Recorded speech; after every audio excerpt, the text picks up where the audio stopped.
Oh, we can't see the cards on the replays. Do you like that?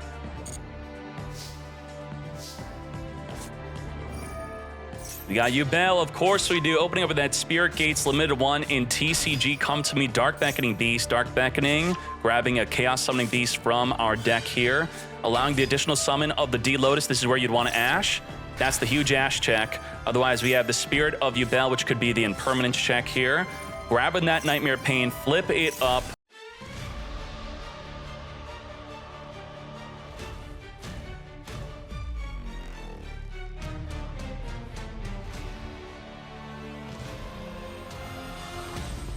So we have 1, 2, 3, 4, 5, 6, 7, 8. 8 disruptions to play through with a 4-card hand. The Bestial did nothing. How are we playing through 8? We ain't. Huh? Well, sometimes Apollo's made with the Masquerena, right? Well, not in Yubel. This actually just wipes the fields completely. So we go from 8 disruption down to 3. We're going to be reborning the Soul of Rage back on the field. Holy moly! That's wild. Yama Trigger, Reborn. Dude's got a 60-card deck and he opened up Dark Hole. Is he really playing 3 Dark Holes? What is this? Return back to Lotus from the graveyard to our hand here. We're going to have Soul Rage link off with their monster into a Little Night Banish into a Little Night Banish. We still have 3 disruptions. It is branded. Branded with Dark Hole. That is crazy. Just a thrust target? Yeah, well, now I know. Yeah, I think so. Thrust into triple tactics. Thrust, had we not reborn the Soul of Rage, it would not have been addable to the hand. We're now going to look at that hand, return a card back. Oh, we get to take a look. Goodbye to that Ash Blossom. Battle phase? Oh, okay. We're playing around the Soul of Rage, so we cannot link off with the Magna Hut. I was thinking, like, evenly match also. So the Escape of the Unchained, wiping out the Magna Hut and our Soul of Rage. So our 3 disruption turned into just 1. We're now going to Fusion Deployment, summon a Cartesia from the deck, add from the graveyard back to our hand our limited to 1 Serenir. Man, that Dark Hole didn't really turn into anything good afterward. That's nothing. We even had a Thrust. Why not Thrust into grass looking greener? You don't play grass? Thrust into grass, thrust into branded fusion, I think would have been better than the triple tactics talent. The problem is he must have felt the Ash. And how did you feel Ash? If you activate the card, you would feel the escape. So, you know, he had Ash anyway to negate whether it be the grass or the branded fusion. So that was really just unfortunate for him being stopped on whatever he would add with the thrust besides the triple tactics talent to take that Ash out of the hand. And I think from here, Yubel's just going to clap him up, right? Let's speed this up. Discard Spirit, Reborn Spirit, Pop Spirit with Chivara, Trigger Spirit, summon from the graveyard, Yubel, link off the Soul of Rage into the Anguish, that is. Anguish is going to attempt to link off with the Cartesia. We're going to Ghost Ogre, pop Cartesia, which of course does not negate it, but how are you going to perform a legal fusion with just 1 card in your hand? You won't. We're going to further link this up into Access Code Talker, just like that. Wipe out that back row card. I can't believe we have survived a Dark Hole. Josh team's playing now, so we'll check that out. Don't worry, right after this duel. Discard Reborn Spirit of Yubel, using the Spirit Gates to add back the Nightmare Pain. We do not have lethal damage unless we can get a level 1 on the field, potentially making a Chaos Angel. We have a Muckraker. Muckraker's going to discard to Reborn the Anguish. We now have 8,700 damage on the field. Serenir to attempt to block the attack. Phantom of Yubel, negate that summon of the Serenir just like that. We have Cam taking a Game 1 victory, even after getting freaking Dark Hold. That was wild. Very well done from Cam. Lethal damage. All right, let's check out another match here. Let's get to it. Let's do it. Let's go. We have Snake Eye Fire King getting Ash Blossom right away. Ash Blossom can be used on the Volcanics, the Fire King Island. It can be used on, triple tactics out. We're now going to not look at the hand, so we are desperate. If they have to draw 2, that is generally a good sign because their hand sucks. Maybe they drew into at least a Max C. We have Snake Eye versus Snake Eye. Ashing a Snake Eye Ash. I don't like that one bit. But it does not matter. Understand what this means. They either are sharing cross-out designate, so each player could play one, or across 6 decks, there is one cross-out designate and only one of them, and Josh has it in the Snake Eye Ash deck. That's something. The team is 6 different decks, only one cross-out designator, not in 3 different decks, just one deck. We're gonna trigger the pop art, come forth, and summon from the hand, adding a Divine Temple. After a triple tactics talent draw 2, you only have an Ash Blossom, that's it. I mean, we would have set Imperm if we had it. What's going on here? We don't even know if Impermanence is a shared card between players. What do y'all think should be shared? Called by? Imperm? Someone said Little Knight. I do not agree with Little Knight. Let's trigger this up. Let's speed this up. We're going to be reborning behind where the wolf is pointing to grab back our alternative art Ash Blossom, that is. Making our Promethean Princess Promethean reborn the Flame Burst from the graveyard. Now making our Raging Phoenix. Linking off Raging Phoenix into Zealantis. Zealantis banishing the entire field to return it back onto the field to trigger the in-grave Promethean Princess. Wiping out Volcanics. This now could be triggering something, no? No trigger, nothing. We have no, do we have a Kirin to activate at the end of main phase? No Kirin, no Garunix. Absolutely nothing. That is wild. Oh my gosh. Let me read the Garunix real quick. Garunix. If a monster that was originally fire is destroyed by battle or card effect, I mean, they only play one copy to be fair. Yeah. All right. That's something. So good job to game 1 going to Josh. So we saw Yubel at the bottom last time, so now it's Snake Eye, Fire King. Ash Blossom, definitely a shared card among the team. Call by the Grave's got to be shared. That's got to be a shared card. Max, Ash, Called by. Those are going to be the 3 most prominent shared cards between 6 different decks on a team. And I was talking about if you're playing Snake Eye Fire King, you're taking Diablo Star and Wanted Seeker, which is limited to 1. So you can only have 1 Wanted Seeker among your 6 different decks. That's it. And 3 Diablo Star in 1 deck, so you can't play it in your Rescue Ace deck. Let's go, let's go. Pop in the Volcanic Summon for the deck, making the Photon Lord for a Monster Negate. We're now going to follow up, grabbing a Diablo Star with our Wanted Seeker, special summon Diablo Star by discarding.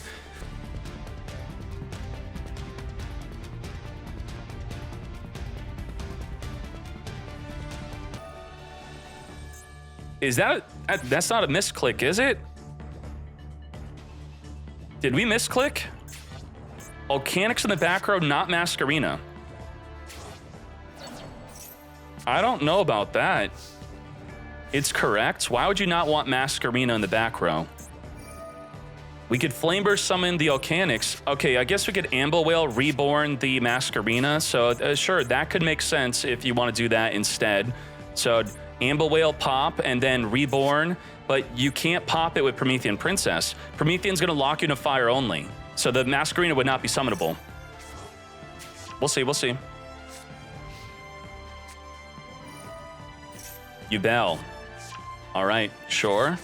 Starting off with the Dark Beckoning Beast, Dark Beckoning. We're going to be responding with Reborning and Volcanics from our back row onto the field here.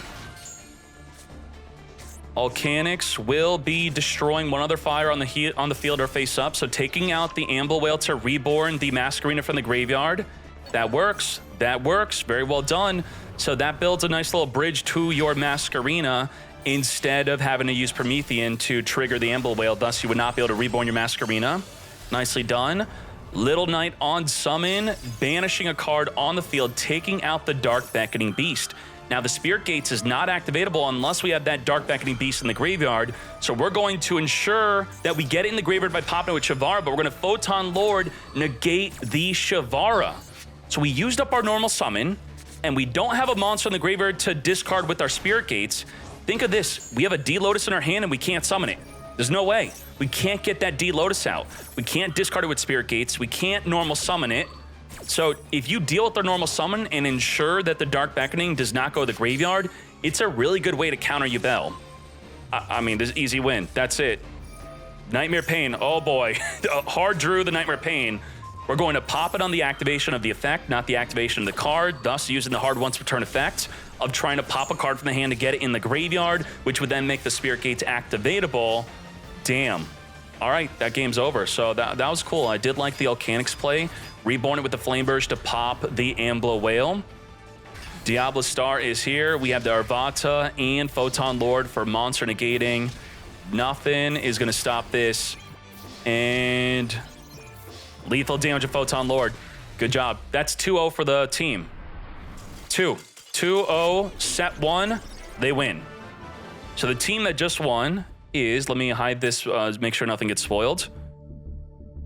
So that was Max Yee. Max Yee winning set number 1. So right now, Josh's team is up 1 duel within set 1, and we're going to go back to Josh's team to see if there's another duel available. Emre is the championship team of last year. So they're up a game. If your teammate loses set 1, you don't choose first or second for game 2 of the set based off of that. I mean, they should be playing at the same time. So Centurion is one of the decks that we predicted would potentially be a surprise choice here. Centurion, definitely.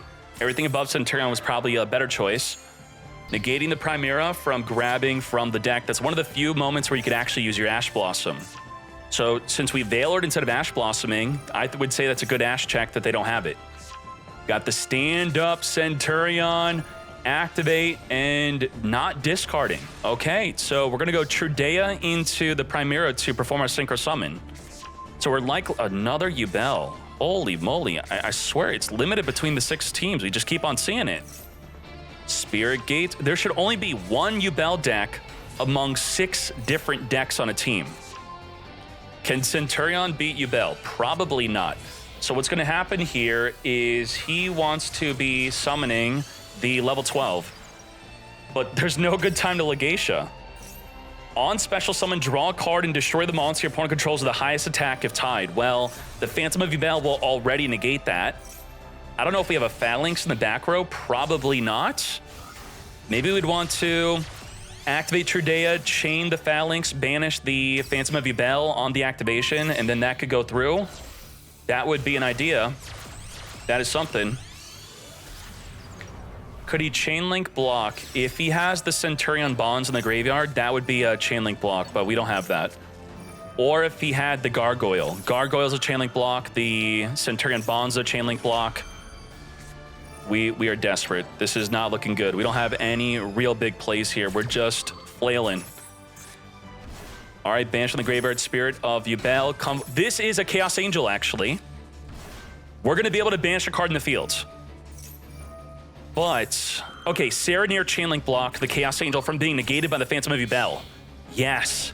So Chainlink blocking with the Chaos Angel and the Serenir. This is it. Chainlink won the Chaos Angel because it was not made with the Light Monster. Thus, so if you wanted to, you can click on this and see. It is affected by other monster effects. And even if it was unaffected, the Phantom of Yubel could still change its effect. So Chainlink 1, Serenir, Chainlink 2, let's go. We are protected. We can't be destroyed by battle. We're going to banish the Access Code Talker out of here. Let's freaking do it. Nicely done. Shavara taking out our Phantom to summon itself onto the field, triggering the Nightmare Throne to summon the Spirit of Yubel back onto the field. Goes to the hand, then summons. Spirit grabbing from the deck, Nightmare Pain. Sure, Spirit, discard Nightmare Pain to reborn our Yubel. Use the gates to add back the Nightmare Pain back to her hand, which is just absolutely ridiculous. Activate that Nightmare Pain. Pain get poppin', taking out Yubel to summon from the deck a Terror Incarnate. Now, to inflict lethal damage with Yubel, with Nightmare Pain, 2,700 damage is 3 Yubels. Well, there's 2,800 defense, so all you have to do is Yubel, Squirmer in the battle phase, Yubel again, and that's game. So we take out that back row to ensure that we're going to have that triple Yubel attack into that Chaos Angel for game. So despite Chainlink blocking with Chaos Angel and having a pretty good play, it does not matter. Goodbye to the Emblema, return back in the deck. We could attack first with Spirit and then do this. Otherwise, we're going to make a second copy of the Phantom of Yubel. Double Phantom, and regular Yubel, just like that. Triple attack for game. Nicely done. Nicely done. Let's now hop around. That means Josh's team just lost a game. Josh's team needs a third win. The third game needs to be a win, otherwise they are in trouble. It's 1-1. Josh's team's at the top. That's the world champion team. Branded, this is a deck that we expected among the 6 different decks to be played here.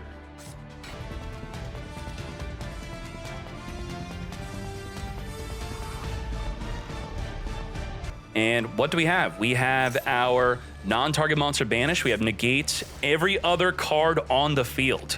So you choose your fusion monster, you don't target it, and then you're going to negate the effects of all other face-up cards, including your own cards. But it's only the cards that were currently on the field on the activation. So let's say they activate Dark Hole, you could then chain it, and the Dark Hole would be negated. So we have negate, plus Mercurier, non-target monster banish, against Tearlament.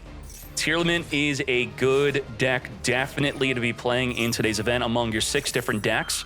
Scream and the Tearlament Cashier, we're going to be milling 5 cards here. We have Destrudo. Destrudo with the Tearlament Cashier is a level 10 sinker. Otherwise, we have a level 7 with the Sharon, which we could get our Fairy Tale Snow from the deck into the grave. We are going to summon for the deck Rhino Heart. Rhino Heart being sent to the graveyard also to now reborn from the graveyard, send from the hand our Sulliek. Sulliek trigger also activating the Rhino Heart to send from the deck to the grave to perform our fusion trigger. This is it. Grab a Sharon with the Sulliek, and now let's get fusion summoning with the Hobness. We're going to activate the Mood Dragon declaring Dark, so Dark monsters will now be untargetable. Where the Rhino Heart was untargetable temporarily as it was water, we now make the Dark Kick Kalos cannot be targeted. On summon, add, ooh, we don't care, we got Droplet. We are not going to target the Kick Cal. We're going to non-target negate it. Reduce and negate. Just like that, mate.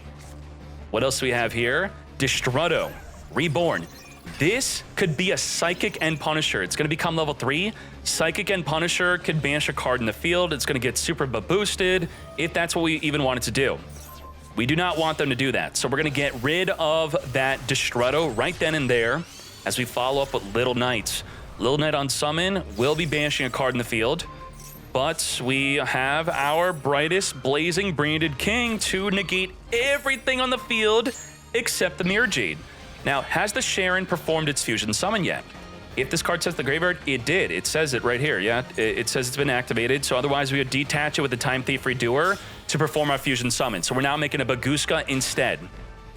All monsters are forced into defense, and they are negated if they activate their effects while in defense, even if they leave the field afterward. So let's say you D-Lotus, it goes to D. You tribute D-Lotus, it's still negated. Pass. Full pass. We can't deal with the Baguska. Baguska deals with it itself. After 2 more turns, it will die. Now, even though the Mirror Jade is negated, we can still get cards into the graveyard. We have the Brightest Blazing adding back to the hand during the end phase. Titanclad will also be triggering during the end phase within the graveyard, so it's not negated by Baguska. Add that Fallen Albaz. Let's go. Albaz and a Super Poly could fuse that Baguska into a Mirror Jade if we didn't have one already on the field. Lubellion into Chain, Book of Eclipse, flipping that field face down. Let's go. No more Baguska, setting up the Branded Beast. Branded Beast will get popping. We still have the Little Knight to Chain Banish. The Branded Beast is not a common card within Branded, so very cool that we see this tech to into Branded here. Don't pause, bro. Okay. We have Retribution, add from the graveyard back, our Branded in white. We could use the graveyard if we have an Albaz in the graveyard to get fusion summoning. Quem is here, send from the deck Cartesia. Follow up with that Branded in white. We're fusing with the hand and field for a Guardian Chimera. This is pop 2, draw 1. Non-target pop. Let's go, this is it. We can't respond to it popping because of the Branded loss, giving us that protection. You can't use the Little Knight. So we're going to be drawing, and what's our non-target pop going to be popping? We are back row in set. That's the Tearlament Crime, which would add back a banished Tearlament. Goodbye to the Little Knight because the Branded loss was completely pinned down. Josh's team just lost set 1. Josh was the only one to win the game on a set. That is unfortunate. So Josh's win, I think it may go towards a tiebreaker. Otherwise, it's for nothing. Thank you. All right, let's watch Let's watch Ryan, Ray, and then Jesse Cotton for game 3. Sound good? Let's go. Gia's working on that tirelessly. I could hear her clicking around the background. Impermanence. So this is big. Is the Imperm the shared card between the 3 different duelists, which means they'd have 18 impermanences instead of just 3. Imperm or called by will be the big choice for all the teams, I think, on what we should be using. Now, Imperm is almost, in a way, interchangeable with Valor, so I could expect teams to be just thinking, you know what? Let's just use Valor. We're not going to really get triple tactics talented because no one's going to share triple tactics talent among the 3 different teams, right? Actually, last year, I think Jesse's team shared triple tactics talent across their 3 teams. I think they were the only team to do so. We have Linkuribo, but the shared Call of the Graves will help deal with something like Valor. But even then, you would maybe want to share your Call of the Grave over something like Impermanence. Let's speed this up. It was Josh's. Okay, thank you. I incorrectly swapped them up. It was Josh's team with the triple tactics talent from last year.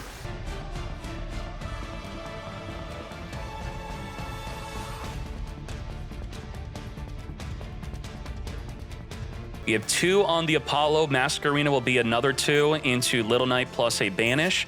Then we have the Promethean Princess in Graveyard. We do have Garunix into a Kirin. We have Arvata Reborn. So we have about 7 disruptions. Can we play through 7? Probably not. Eric, let's go. 7 disruption to play through. End the turn? What? We need evenly matched 2. A card that can only be activated at the end phase if you have no cards on the field. And it just says, shuffle the opponent's entire field back in the deck. Yes? No? Let's go.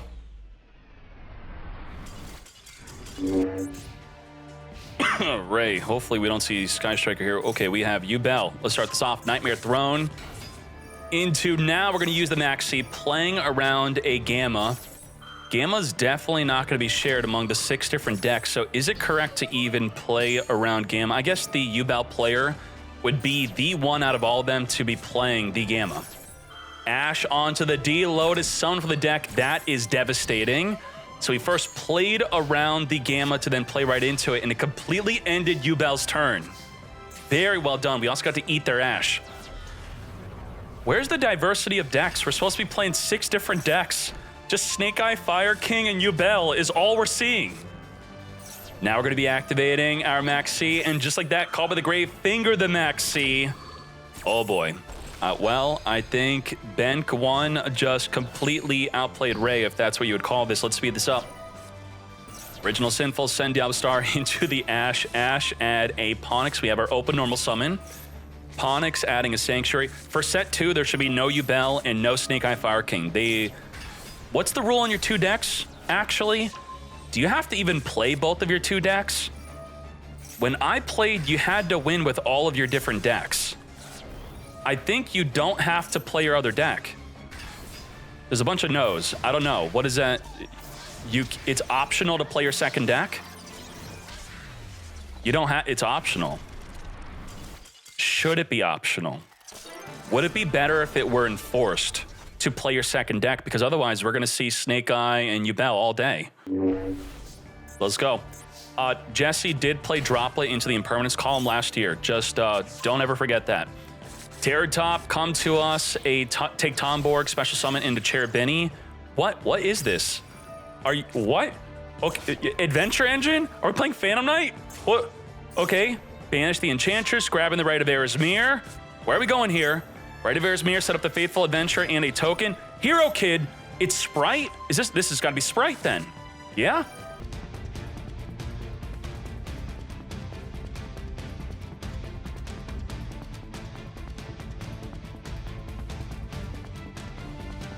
So this is quite the bit of disruption, a lot of it.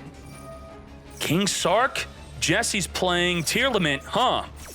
We're going to chain Masquerena to the King Sark to probably make a Little Knight to banish it off the field, yes? Now, this will not stop the King Sark sending from the deck, but the sent card, Happy, is not going to be rebornable now.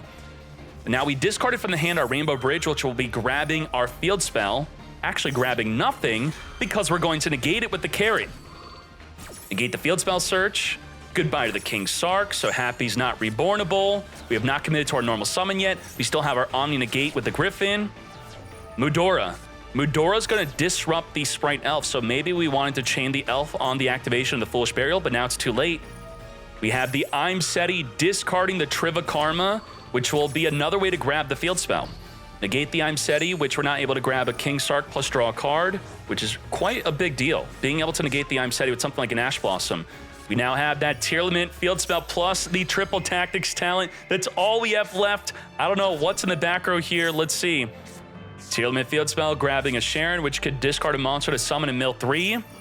Chaining the Sprite Elf. There's a Mudora in the graveyard to return it back if we want to. That's exactly what we're doing. Return that Sprite Jet in the grave. Back in the deck you go, stopping that Elf reborn. What did the Jet grab? The Jet grabbed a starter, didn't it? So we're going to have a Sprite Red from the deck. Yeah, didn't we grab a starter? I thought we did. Dotscaper is in your deck? What? What is this?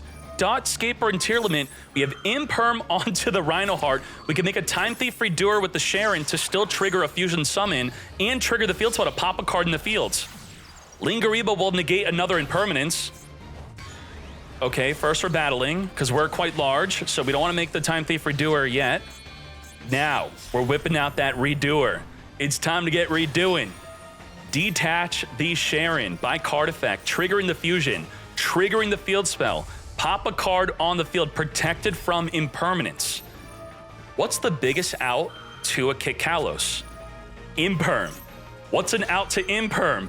Ling freaking Karibo. Lingaribo to counter the impermanence. Our third impermanence has been activated. Imperm, Imperm, Imperm. No way to negate that Kit Kalos. The field spell's targeting the token. Yep, goodbye to that token. Now, in grave, we don't really have much, but maybe we could randomly off the Redoer grab a trap. Yeah? A Jet, so that's not going to be a draw or spin a card in the field back. We have Fateful Adventure grabbing the Water Enchantress, which we could then discard, banish, grabbing the Rite of Air's Mirror. That's exactly what we're doing here. Now, the Draco back would have been really good for spinning back Kit Kalos into the extra. We're going into a Typhon. Typhon will be able to spin the Kit Kalos back. To battle we go. We're going to destroy it by battle instead, not spin it back. And we're not going to use the Typhon to force out the activation of the Time Thief Redoer because it's not really needed. Now, 3,000 attack or more cannot be activated. Stealing a Sprite Red off the top of the deck. Jet Synchron discarding to Reborn. The Rainbow Bridge. Dude's playing more than one Rainbow Bridge. Oh my gosh. And they're Royal Rarity. What the? He's got Triva Karma, at least 2 Rainbow Bridges. His deck is full gas. Is it a 60-card deck or what? Grabbing the Walls of the Imperial Tomb. From the deck to our hand, we have Anima to not suck up anything here. As we now normal summon a turtle into a Dark. Dark is going to be reborning the opponent's Little Knight. Your Little Knight is mine. Activating our Imperial Tomb to now reborn our I'm Seti and Happy from the graveyard. I cannot believe Jesse Cotton broke a full field turn 1 adventure Sprite just like that. Lethal damage, winning it for his team. Full gas, tier limit, Horus. Wow, that was something. That was something. So, set 2. Round 2, set 2 makes sense. That's good. It's live now. Yeah, we're going to be watching this duel right here, right now. This is Ryan, Jesse, Cotton's team. And let's do it. Wash my hands in no time, no time. Begin. Wow. Big set 1 pass into Ryan. Ryan is a Labyrinth player being forced to play Snake Eye Fire King, and Konami did not enforce that Ryan has to play his second deck. So I honestly got to say, maybe I'm not the biggest fan of the rules for Worlds here, because we're just going to see Snake Eye Yubel all freaking weekend. What the hell? We're going to Original Sinful, send for the deck, nothing, as the Ash is going to negate that Original Sinful. We're going to follow up with the Kieran. Kieran popping Kieran, triggering Kieran to summon a Garunix in the hand, non-target pop in the fire, King Skyburn. It is a mirror match. Our bots are reborn Kieran from the graveyard, and just like that, 8,700, but we have a Kieran to also pop our Kieran to summon a Fire King from the hand, a non-target pop the Garunix on the field. We're going to further Shokan this up into Hida. Hida's going to steal the opposing player's monster from the graveyard, taking that Ash to make an easy Promethean Princess. Thank you very much. Promethean is now here. Promethean reborn from the graveyard. We are going for the Zealantis lethal damage. Just like that, making the Raging Phoenix into a Zealantis right over the Raging Phoenix. Banish the entire field, return the field back onto the field, trigger the Promethean Princess, wipe out a monster, and then Zealantis plus Promethean is pop up to 2 cards on the field. It's going to be open field. Wham bam, thank you ma'am. Lethal damage, just like that. Let's speed up this play. Promethean, wipe it out. Come forth, make sure you're co-linked with your Zealantis for this play. Triggering our... This is not even needed, but this is just super overkill. Holy moly. See that? 10,000 damage, and we can pop 2 cards on the field. Now 13,000 damage, taking out the set card. Lethal damage, taking game number 1 of set 2. Good job, Ryan. This is Jesse and Ryan's team. Let's hop into the next duel. Let's do it. Tiger Shark opening up with the I'm Seti. Horus at Worlds is here. Wow, is Horus underrated in Master Duel or what? Horus should not be so good against a card like Max C, and everyone's playing Ash because of Max C, so ashing against the I'm Seti is also a big deal. We're going to be King Sarkin. In response to that, we're going to be Maxian. Wow, okay. The secret sauce Horus tier limit is here. We're going to be fusing through the Rhino Heart, sending a Havnis, Shokan into the Kick Cow. While Kick Cow is unbanned in Master Duel, you do not have Merly. Merly's banned, so our ceiling of fusion summons is only 2 instead of 3, but we have Kick Cow. Now, tier limit against Maxi is pretty good because summoning Kick Cow searching for a Solic is a great play, which the Solic is limited to 1, by the way. We have Yubel versus tier limit. We have the Fenrir banishment of a face-up card, banishing it face down. We're going to chain Heartbeat to the activation of the effect and not the card. Very well done. So the hard once return effect is no longer going to be applied this turn. Discarding the tier limit Kashtira, milling 2, getting a Keldo randomly into the graveyard. We're going to Solic negate the Dark Beckoning Beast. Now, the opening the Spirit Gates is not limited to 1, so we could already have 1 in the hand. So what we would do is we would link off the Dark Beckoning Beast, which is now getting banished by the Fenrir, so that's not going to work. We're going to call by the grave, finger the Kick Cow for milling 5. We already activated to mill 5. So if we shuffle the Kick Cow back into the extra deck before it gets fingered, the mill 5 still happens. Very well done. Fingering nothing, and goodbye to the Dark Beckoning. So now even a hard opening of the Spirit Gates would not be so good because we don't have a way to get a monster in the grave to even make it activatable to discard. We're going to hard summon a Phantom of Bell, returning D-Lotus and Spirit from the hand back in the deck. We now have our monster negate. Now, what do we have in this graveyard here? We have Tier Cash, Rhino, I'm Seti is here, reborning from the graveyard. King Sark discarding a Meta Noise to now reborn a Happy. And let's go to battle. We're going to, at the start of the damage step, the King Sark is going to send the Phantom of Yubel to the graveyard here. Open field, not quite lethal, but that is okay. We can establish a field within main phase 2, making a zombie vampire. Sharon trigger, tier limit Scream, let's go. Mill 3 and Fuse. We only got 1 tier limit field spell here. Return back, Shokan into Kick Count. This is main phase 2, but Ray is cooked. I mean, we already know. Now, had Ray won this duel, that would be the end of the entire set. Jesse's game would not matter. Kick Cow sending itself to reborn a Rhino from the graveyard. Rhino is going to send from the deck. Kick Cow, mill 5. This is just an absolute slaughter. Tier limit overperforming in today's event. We now have Fairy Tale Snow in the graveyard to flip a monster face down. Is Ray allowed to surrender? Because I think you should just surrender. You could pick up your entire deck, draw any card you want. You're not going to win. Holy moly. Tiger Shark, chill. Keep on going. We return back the field spell, then search the field spell after returning it back, grabbing a Havnis, further Shokaning into a Time Thief Redoer. What are we yoinking off the top of the deck here? We didn't even activate Time Thief. We didn't want to play into a triple tactics talent. Okay, that can make sense here, sure. As we end our turn, Spirit of Yubel is activatable on an attack. It's the most relevant battle hand trap. So how do we deal with it? We're going to Time Thief, trigger the Sharon. If we make a Rukalos, Rukalos will negate the Spirit of Yubel summoning from the hand, thus we win the duel. So that's all we have to do, and it is over. We're turning back into the extra deck Arctic House to make that Rukalos for that negate, trigger the Scream, which is very much not needed. We are going to activate that Spirit, even though we know they have a negate for it. Negate that Spirit of Yubel. The team is now 1-1 within round 2. Let's do it. Oh boy, triggering the Hovness. Because we destroyed the Spirit of Yubel. It's gonna summon from the deck still a Yubel in attack position against a Sulliek. What are you doing? We can now negate that Yubel and deal lethal damage right over it. Fenrir just banished it also, so there's nothing we can really do. So summoning attack wasn't a big deal, didn't really influence the duel, and just like that, on the Rukalos attack for game, it's 1-1. Let's check out Jesse's game, which again is going to decide who wins the set. Focus this up. Opening up the walls of Imperial Tomb. We have our 60-card deck here. What is Eric playing? I have no idea.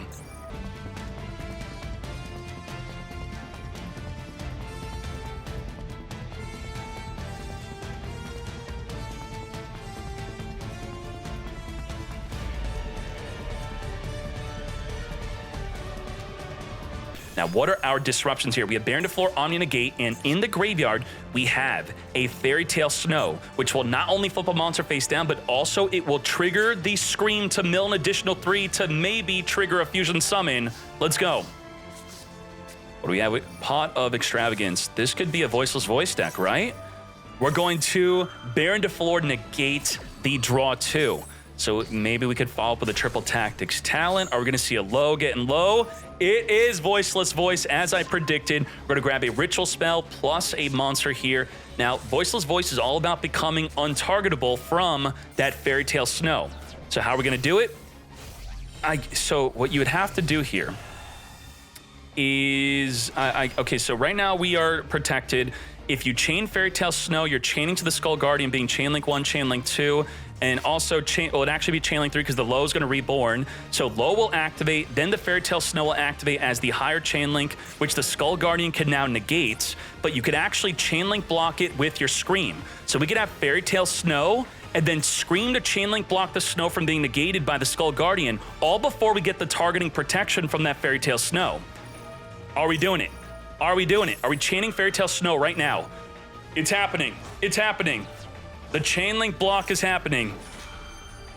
Snow, and then Scream. Get screaming, get screaming. We're gonna search a Saphira, sure. Summon the low, and activate the low, activate the Snow, activate the Scream, Chainlink block. We Skull Guardian still negate, right? Negate and destroy the Scream, and they now get to search for a trap, but the low is now flipped face down, which turns off the Skull Guardian. Skull Guardian is not able to negate unless you have a low on the field. We could normal summon a low from the hand if we have one, which we could search with the barrier, that is. So barrier search low, normal summon. Saphira searching for a ritual monster here, which will be another Skull Guardian, sure. We're gonna normal summon Diviner. Diviner send an Entis. Entis activate a pop-up card in the field, taking out that Baron de Fleur. Saphira banishing from the graveyard to perform a ritual summon into Skull Guardian, which will trigger Diviner to summon a low from the deck. Just like that, we're now gonna barrier follow-up searching for a Sarvis. Sarvis is summonable here. We're turning back a ritual spell and a spell to summon itself onto the field. Big damage, 10,000 damage on the field. Do we definitely have enough protection here? We're now going to main phase 2 Dynamundo. On summon, return a ritual monster on the graveyard back to get that Fairy Tale Snow out of here. We did not want it back in the grave. We're now going to make a Typhon. Holy moly. Dynamundo into Typhon, spin back the Curious, and just like that, we need to hope that the Dynamundo does not get disrupted on the opponent's turn, attempting to reborn from the graveyard our Skull Guardian. What can disrupt it? A Kaldo, a Mudora, a Call by the Grave. There is no graveyard spinners in the graveyard, so it should be safe. And it's a 60-card deck. They should not be opening up a Call by the Grave, right? No Call by the Grave. We have Skull Guardian triggering the low to Reborn. If Jesse loses this, which it looks like that's what's going to happen here, it's going to be going into a third set. So let's talk about this real quick. We have a negate. We also have a special summon negate. 3,000 attack or more cannot activate. So our own Skull Guardian can't negate with Typhon on the field. Our light monsters are completely untargetable. So what do we do with the Typhon turning off our Skull Guardian? That's actually a problem. We're going to follow up with Grief, chaining the Sarvis to go into the Sarvis ritual, which will negate an inherent special summon. So an Xyz summon, a Link summon, not a fusion summon. Sarvis cannot negate a fusion summon. We're going to, it can negate a Phantom of Yubel summon, that is, though, but a regular fusion summon that Tier Limit performs, it will not be negating. We're going to Chain Link block the Rhino, even though the Skull Guardian can't even negate anything. Are we regretting that Typhon? Did Typhon throw the duel for us? Was it worth it to whip out that Typhon? As we now make a Root Kalos, which also cannot activate, we're going to use the field spell to take out that back row Radiance, popping up to 2 cards on the field. Now, the Root Kalos reborns from the graveyard, right? It's fusion summoned. It doesn't. It's not going to reborn from the grave after being sent to the grave by card effect because of the Typhon on field, stopping the in-grave Root Kalos from reborning. Ain't no way. Ain't no way. Now, the I'm Seti could still reborn from the graveyard because it doesn't activate. We're going to send from the deck a Sharon. Sharon's going to trigger, get fusion summoning, returning 2 back in the deck for our Kick Cal, which our field spells, thankfully, not boosting us to 3,000 or more. Otherwise, we would not be activatable. We do have the King Sark, which will non-target send a monster on the field to the graveyard when we attack with the I'm Seti. Reborning the Root Kalos through the effect of the Kick Kalos, triggering the Scream and triggering the Kick Cal. We're milling 8 cards here. Trivikarma is milled within those 3. We now have a Keldo in the graveyard, which could be good against something like, let's say, a Dynamundo, or a Low that wants to reborn, or a Saphira in the graveyard to perform a ritual summon. Trivikarma searching for another Scream. Jesse's deck is full gas. We're going to add back from the graveyard that Tier Limit Kashtira. We're now going to banish a tier card to mill 3 on summon. What is going on here? Off the top of the deck, we have another I'm Seti. We're going to be discarding the Scream to send for the deck a Happy. To battle, we go at the start of the damage step, sending the Skull Guardian to the graveyard, wiping out the Sarvis, not Link summoning, not Xyz summoning, so that the Sarvis would not be able to negate. We're now going to main phase 2, Time Thief Redoer. Jesse should have lost this. I don't know what happened. He had a great field, but the freaking Typhon turned off his Skull Guardian from negating. What the hell? Now we have Little Knight on summon. One of the best things that Little Knight could do, well, on summon it would banish if it was used with an extra deck monster. Getting rid of the Blessing is huge. Blessing is the ultimate recursion card, continually returning back banish and engrave cards back to our hand. What is going on here? The Root Cal cannot be activated. Time Thief Redoer, grabbing a monster, so not so good. Now, Time Thief Redoer, even though if we were to summon a Kaleido Heart, it would not activate, what's more important, it will trigger the field spell. So triggering the field spell under the Typhon's restriction here is what we want to do. We got Sarvis. Also, the Keldo and Graveyard could trigger the field spell. Triggering the Scream on the Summer of the Sarvis. Little Knight Chain banishing itself, plus the Typhon, we're no longer locked in the 3,000 attack or more, cannot activate. So just like that, we have Root Cal, we have Field Spell, we have Kaleido Heart for spinning. It's happening. Keldo's going to spin that low back in the deck, as I was saying. And the Keldo's not also spinning one of our own cards back into the deck, which would then trigger the field spell. Is Jesse low on time? Only spinning 2 cards back. Jesse may time out. That's a reality here. We're going to make that Kaleido Heart on summon. The Skull Guardian is targetable. We're going to activate, spin the barrier back, pop with the field spell, taking out the Blessing and the barrier. You have to be careful with the Ritual Spell in Graveyard, which would trigger, if we had one in the Graveyard, to summon another Skull Guardian from the deck. We have low on summon, setting up the barrier, and just like that, the Skull Guardian is untargetable. 3,600 attack, wiping out Root Cal, which only reborns if sent to the Graveyard by card effect. We now have Saphira, main phase 2, send from the deck that Ritual Spell, adding a Sarvis and Graveyard back to our hand. Come forth and summon with the Saphira, banish to summon from the hand, tributing off the Sarvis non-ritual to summon Ritual Sarvis. We have negate anything plus negate an Xyz or Link summon. Now the Time Thief Redoer could steal a random card off the top of the deck. The Little Knight's not going to be activatable onto any light monster. We do have the Typhon again turning off Skull Guardian from even activating to negate anything. Our own Typhon is locking us down. We have a draw one with the pre-preparations being stolen, so let's go for that draw one play. Thank you very much. Reborning the I'm Seti. We're going to trigger the effect, not trigger, but negate with Sarvis, and it vanishes. But we have another I'm Seti in the graveyard. So the other I'm Seti got banished, but the second copy of I'm Seti reborning. We now have Tearlament, Rhino, Tearlament Kick Cow, triggering the field spell, taking out the barrier from the back row. Thus, the light monsters can now be targeted by card effects. Oh my god, I'm getting gassy. Grabbing the Rhino. We still have our normal summon. We have Battle Phase. We're not big enough to take out the Skull Guardian, but we do have the King Sark sending, non-targeting. We're now caught up with the live gameplay. And do we have game? 15,000 damage. Jesse Cotton wins it for his team, taking set number 2. That was an incredible match. Holy moly. The Typhon really messed things up, having to think around the Typhon, locking up both players from activating. Can't activate Rukau, can't activate Kaleido, can't activate our own Skull Guardian. So Jesse was the one who had control of the opponent's Typhon through the effect of Little Knight. He was choosing when to get rid of Typhon and when it just stays on the field, and he did it perfectly. So just like that, Jesse's team advancing into the next round undefeated. So let's now check out Josh's games. We got Branded.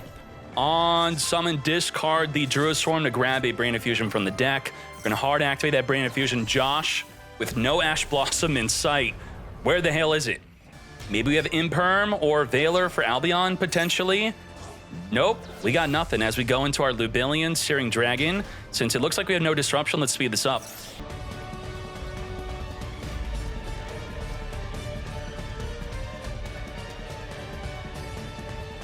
We have non-target banishment. We're going to have the ability to grab a Mercurier. We have the Albion for a fuse, or not fuse, but negate a card on the field. Negate every other card but the Mirror Jade, that is. We got Ponix. We're not negating that because it would negate our whole field also. Ponix. As we grab the Sanctuary, we're now going to Brain of Beast pop. That's one of our other disruptions, tributing off a dragon while we control a Bestial. Pop a card on activation. Now, you may be thinking, why not wait for the Fire King Island? Well, the Fire King Island would then be protected by the Sanctuary, so we had to use it on that. 1-for-1, discarding to summon from the deck a Snake Eye Ash. And I believe they're playing just one Fire King Island anyway, so if they're activating to set it, you know. We're triggering the Poplar, trigger to then grab an original Sinful. We're going to non-target banish right now. Rinbrum in the graveyard could reborn the Albaz to fuse with the opponent's field. We could fuse that Link Rebo if we want to, but we have a Mirror Jade already stuck in the field, so we can't summon a second copy of Mirror Jade. Nightmare Phoenix. On summon, pop a back row card by discarding the original Sinful. We're going to use the Rinbrum. Rinbrum, Reborn Albaz, as we're taking out the Brightest Blazing, which will no longer be able to negate all other cards in the field but a fusion. So with this Albaz on summon, discard to fuse with the Phoenix, making a Sprint, which doesn't do anything. But we are triggering the Lost to grab a Mercurier, so we have that monster negate. What can Josh do? Kieran is going to be popping a Flameburst. Flameburst Reborn, 2 level 1 fires. Well, we didn't have a Chain Link block for the Flameburst, thus the Mercurier is going to negate, but the Mercurier is now going to get fingered, mate, and it goes through. Mercurier negated for 2 turns as the Flameburst Reborns 2 level 1 fires from the graveyard. This is huge. Do we have a Hita play? Well, we have Branded in red. Unfortunately, which is looking to be a Guardian Chimera to take out 2 cards on the field. Yes. Oh boy. This is a draw 1, pop 2. You could Ash Blossom this if it were not used on Chain Link 1, if he also had a card in his hand. He's protected by the Branded Lost. He's going to be grabbing with the Tragedy. This is an absolute tragedy for Josh.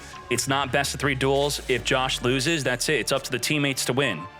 Wipe out 2, taking out the Ponix and the Ash. There's only left up a Kieran. Triggering the Chaos Nephthys because a card in the field was destroyed. Banishing Kieran plus 2 cards in the graveyard. Absolutely decimated. The Brightest Blazing adding back to the hand alongside the Brandon High Spirits. That's a scoop. What does Josh have left in the graveyard here? Yeah. Nothing. The original Sinful was banished, so the follow-up play, if we were even going to survive this turn, which we obviously wouldn't. Wow.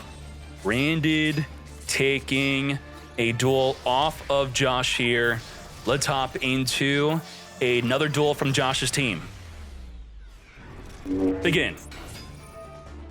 Fluunderies. Ain't no way Fluunderies is here. No Imperm, Veiler, or Ash on the Eglin. We're also going to hit them with a Dimension Shifter. Well, this is Josh's team, so if you're rooting for Josh, you should be happy. We have Snake Eye Ash under the effect of Shifter, so anything sent to the graveyard will be banished instead. Poplar Trigger, come forth and summon. To battle we go. That's going to be banishing the Eglin and add it back to the hand off of the summon of any of our other Fluunderies cards. We're now going to grab a Skyburn. Skyburn's going to be able to pop at least one other card in the field. You ideally would want to use it for the field spell. And let's see what we can do. No longer... Oh, Snatch stealing. Snatching up that Ponix. We're going to use the Skyburn to pop the Ponix and the back row Dreaming Town. Dreaming Town will be going to the graveyard here since we're no longer under Shifter, allowing our additional summon into the Rabina. You can't Ash Rabina because the Eglin's going to Chain Link block Rabina, adding back to the hand. But it's better to use Ash on Eglin. So on the summon of Eglin, that's when we could whip out the Ash. The problem is we still have an additional normal summon. So even if you Ash the Eglin, we could still tribute summon. Stry on summon, banishing the Ponix from the graveyard, then tribute summoning for our Empen. Empen is here searching our deck for a Fluunderies card, and the Empen states that special summon monsters in attack position, aka all link monsters, cannot activate their effects. So, I can't look at their extra deck, but pretty much all their extra deck is now turned off. We had the Fluunderies map, an additional summon. We have 3 normal summons this turn. We're not even using up our regular normal summon. Eglin, Chainlink blocking with the Toucan. We're going to add from the deck potentially something like a Ryza or an Omni Negate. What are we grabbing? We're going for the Mist Valley Apex Avian. That will be negating.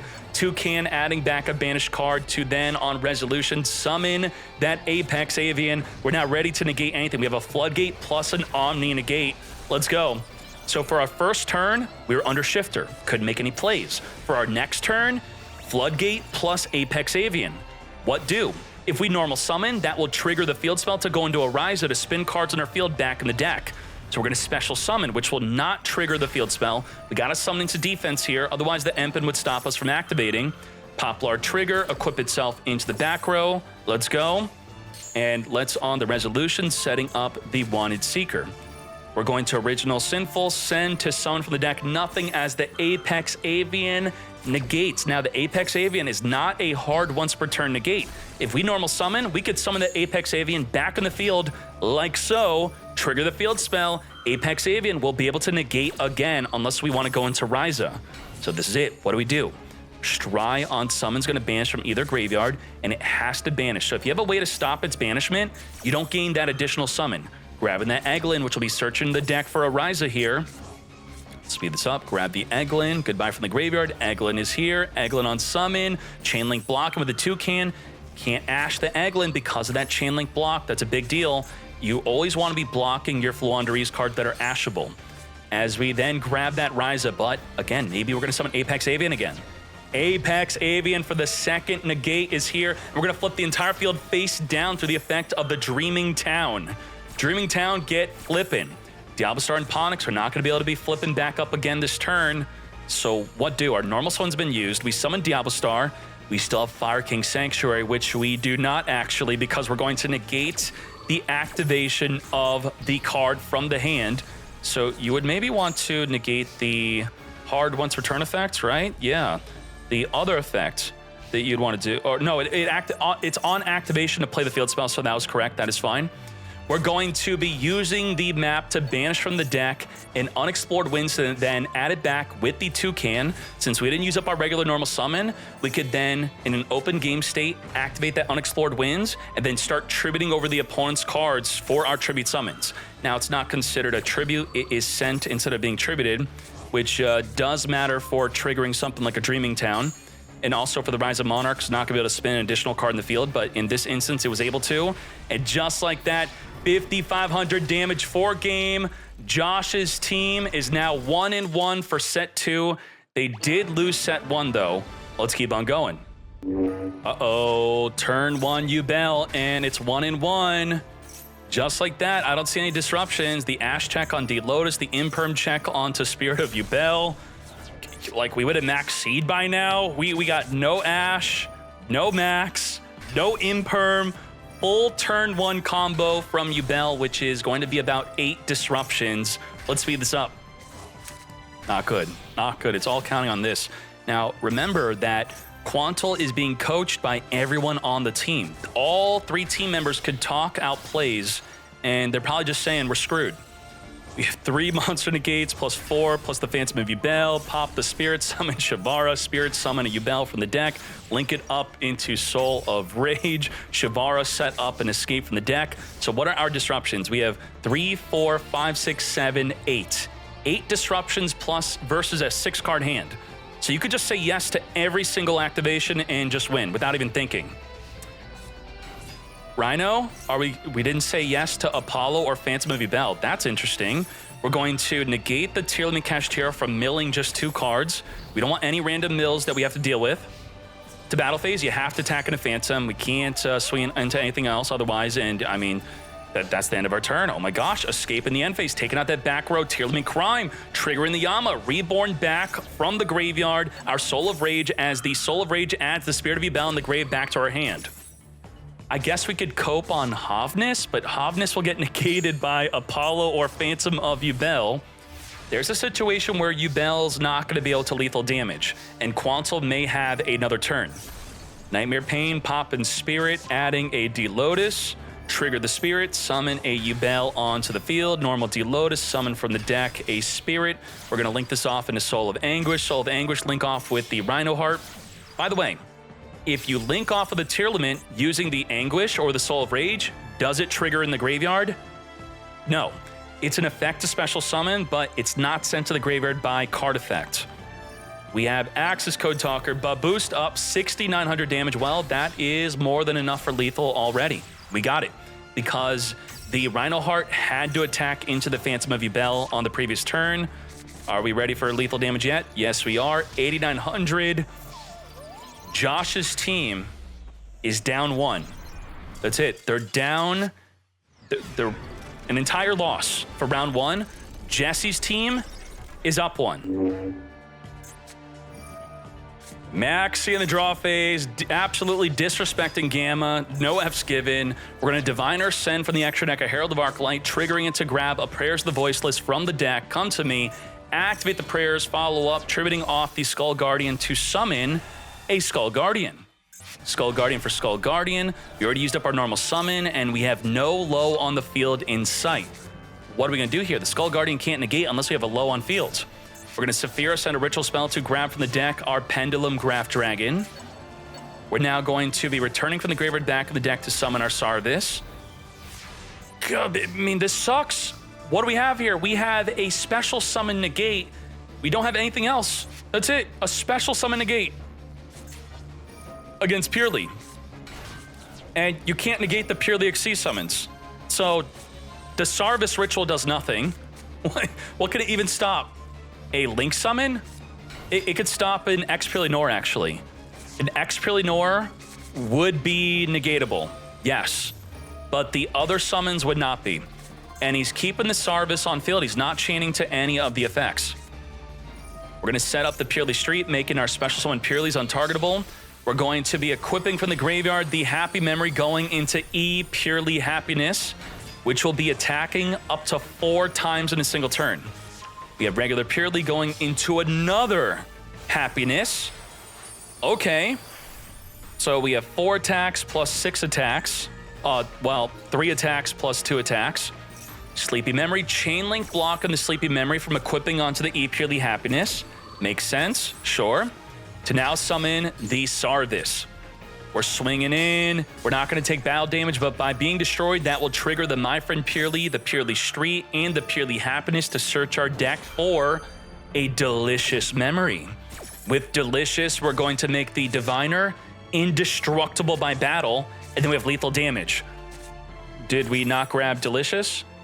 There it is. There we go. Delicious Memory from the deck. Activate Delicious. Let's go. Purely trigger. Grab a card off the top 3 of our deck. Come to me. A Pretty Memory or the Purely Street. We got that Pretty Memory. And now let's get boosting. Boost up the attack and can't be destroyed by battle. thus we win. So there we go. Good job to DB Grinder. Boost it up, attack 1, search our deck for another Purely Happy. Get reducing, get boosting again, attack again, can attack up to 4 times. Nothing we could do here. If we had the barrier, that would have made it so we had to attack into the Skull Guardian if there were a low on the field, but we couldn't get the low out there. Now, what happened this duel?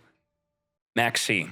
Diviner gets you to low, but Max C against Diviner, you're going to send Trias, summon Trias, draw 1, trigger Diviner, summon low, draw 2, summon Skull Guardian, draw 3, summon Sarvish, draw 4. Do you want to draw 4 for an actual field? Looks like we should have done that, but instead we had a super crappy field because of Max C. Let's hop in another match. Okay, all right. Diviner, so I guess we'll just be stacking up their wins, sure. And Enzo at the bottom playing Voiceless Voice. This is DB Grinder's team as we go into our Skull Guardian.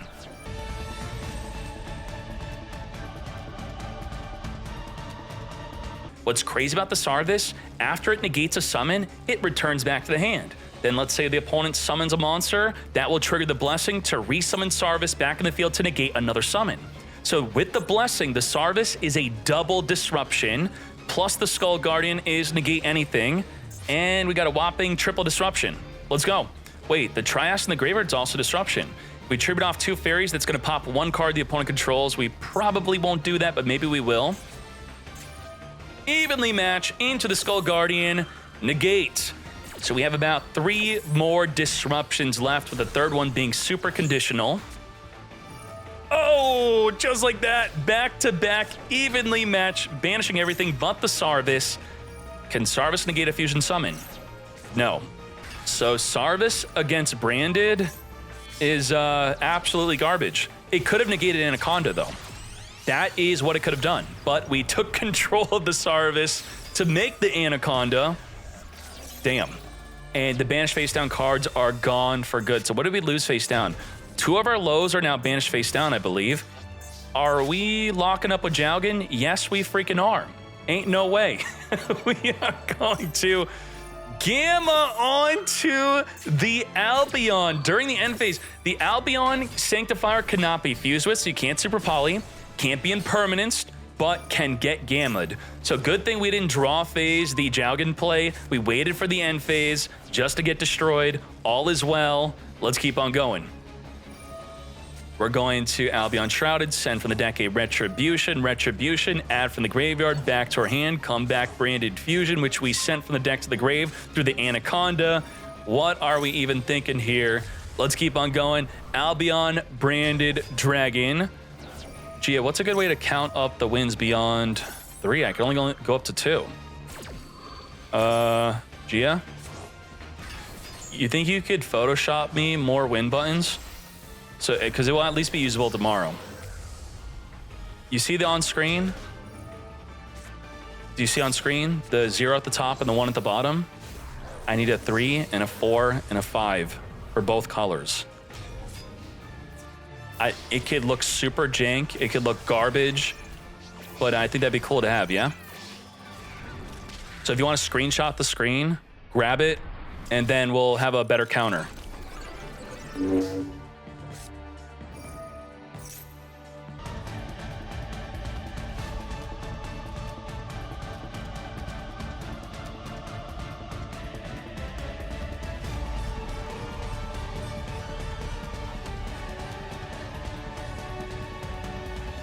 We're going to cover Jesse.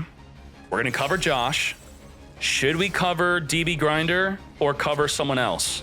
And then what's the other team you want to cover? Japan team? Max Yi? Urena? Brazil? Can you tell me Tatsuku's team's name? It's called Love, I think Gia was saying.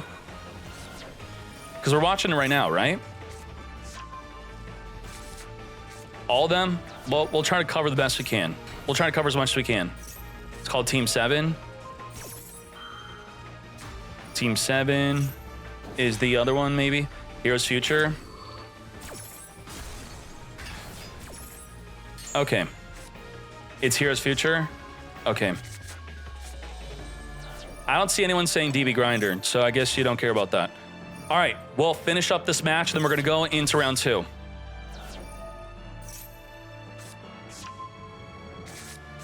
Oh, we got one DB Grinder in the chat. Team 7's already covered? Okay, yeah. BOTB is the Grinder team. And Master Yi is Christian.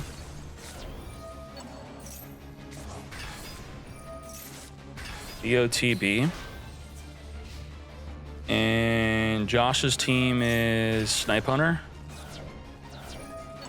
What's Jesse's team again? I forgot. Team Jesse. Wait, is Jesse and Christian on the same team?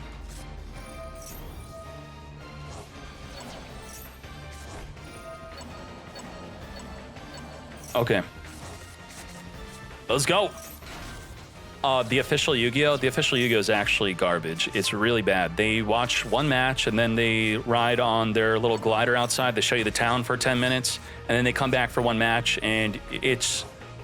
If it were good to watch, I'd watch it from there, believe me.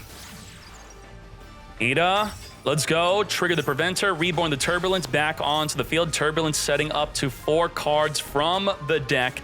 With the Hydra on field, we can activate one of those newly set cards as we steal from the opponent's graveyard a Garunix, as we now make an access code talker after summoning a Diablo Star from the hand, but boost it up 4,300, banishing Hida to take out that token, and just like that, 11,000 damage on the field.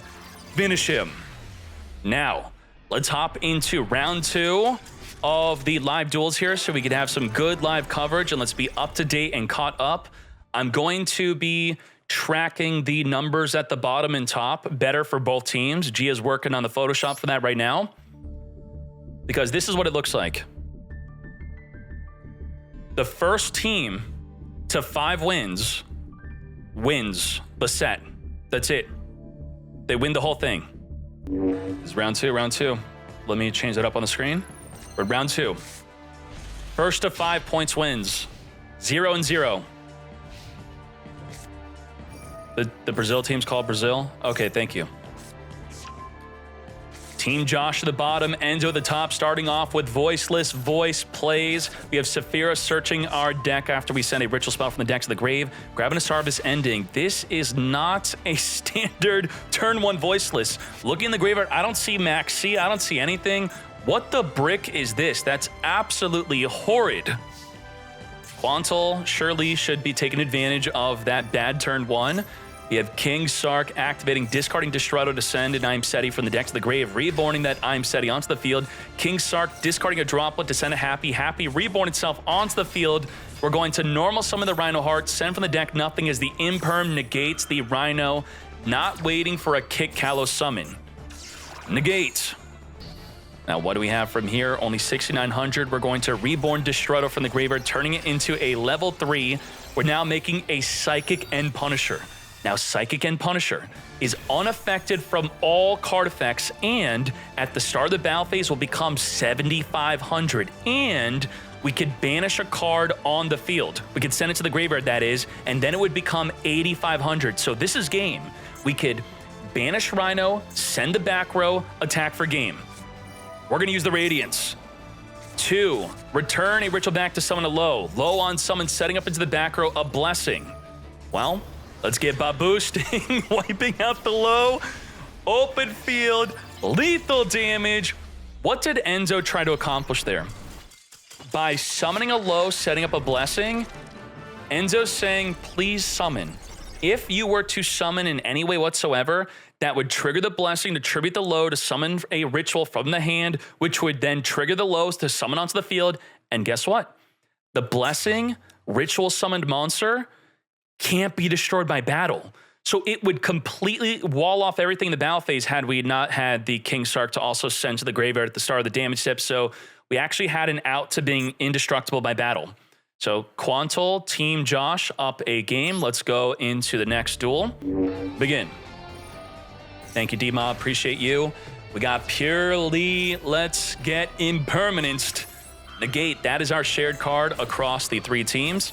If someone wants to check out Grinder's team and tell me what their shared cards are, probably Maxi, Ash, and then just tell me the third one. We're going to delicious some of the deck. A really bad turn 1 at the moment. We're going to chain Ogre to the Pure Lily, which is going to stop the Xyz summon. If we had a purely happy quick play, we could have made our monster indestructible by card effect. We're now banishing that Lily within the end phase. Magna Hut searching our deck. Grinder got completely blown out by the Imperm and Ogre, completely countering purely. We have Lubellion being discarded to search our deck for Druistorm. Whenever I feel like there's going to be no disruptions for the opponent, only then will I be speeding up the gameplay.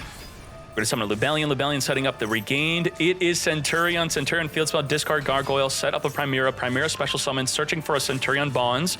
Bonds set up the Gargoyle from the graveyard into the back row, which could then special summon as we now make a Legacia on summon, destroy the Lily and draw a card. Chainlink block from an Ash Blossom or a Negate with the Centurion Bonds, setting up the Primera into the back row. Let's go. Pop it, draw it, Gargoyle, special summon it, special summon a Druistorm. And just like that, we have 8,000 perfect damage, returning back our Banished Ogre to draw another card. Very well done. Emre is putting the team at 2 wins. They need 5 to win the entire thing. Well done. Well done. I do like the point system. I don't like the deck system at the moment. I feel like you should have to win with both decks because I have a feeling that no one's going to use their second deck. So what's the point of the second deck then? I guess it's just options. Josh Kipp versus Josh. Josh Kipp going first with Rescue Ace. Did he steal the Diablo Stars from a Snake Eye Fire King player on their team? Possibly.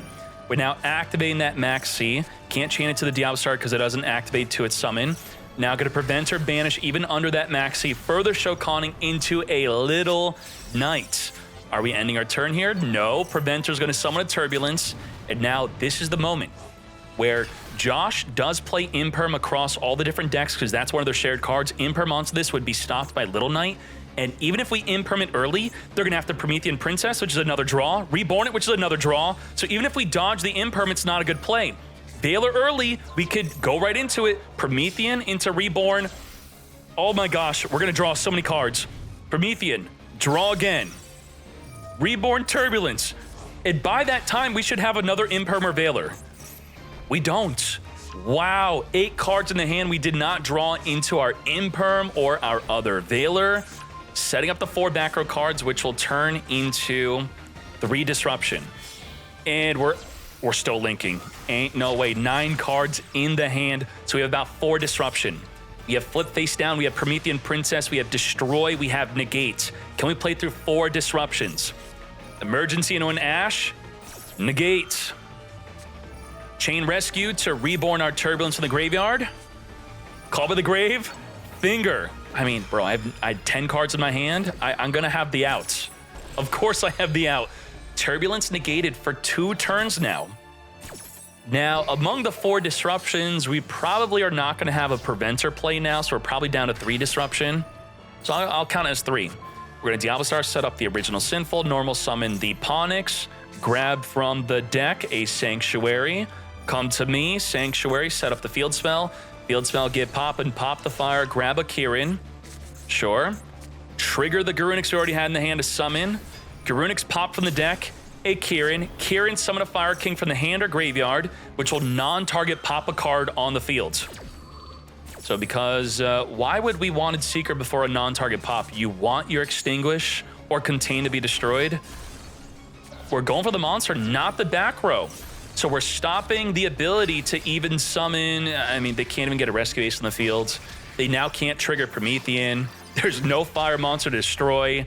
Contain and Extinguish completely dead because we stopped the emergency, we stopped the rescue, and they had no other way to get a Rescue Ace in the field to even make that back row activatable. We're now at 3 wins for Josh's team. They only need 2 more wins, and it's done. All right, let me set up their next set, which I don't think they are dueling yet. So we're going to be checking out Jesse's team. You're not going to miss a thing. BRB, let's go. How can you send notifications? By subbing and pushing the notification, or adding me like you did. We're going to Foolish Burial, send a Tragedy from the deck, triggering to grab an Alubur.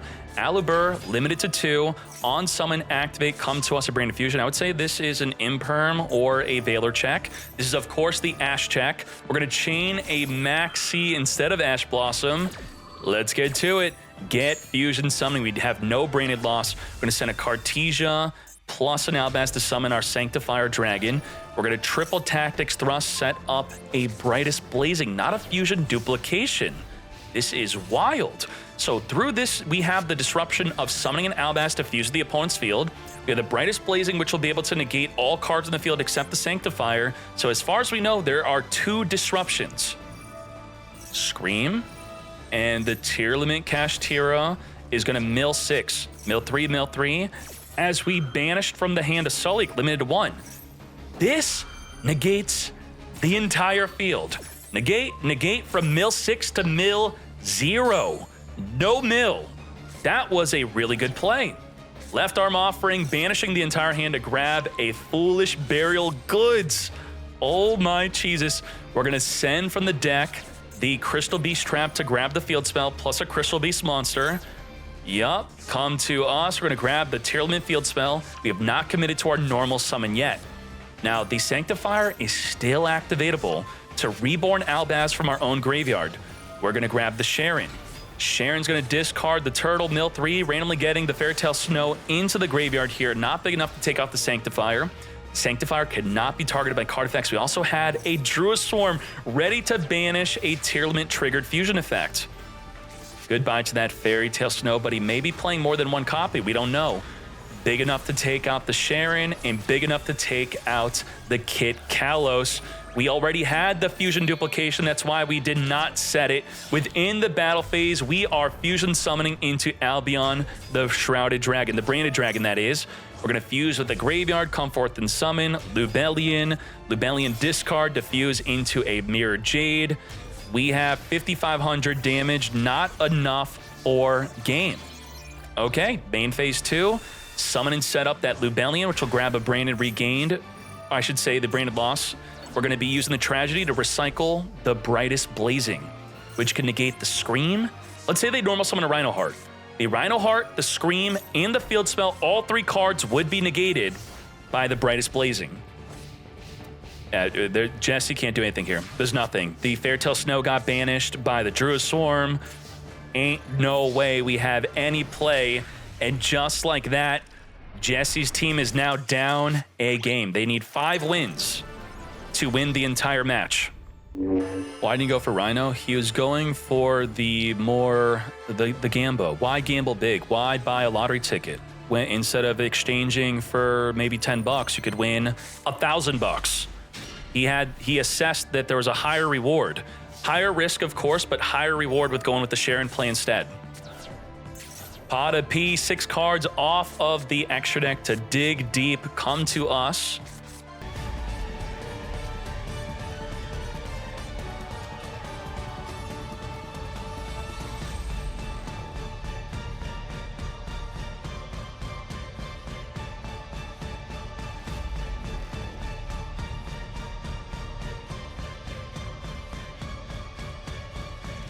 What are our disruptions here? Also under max frequency.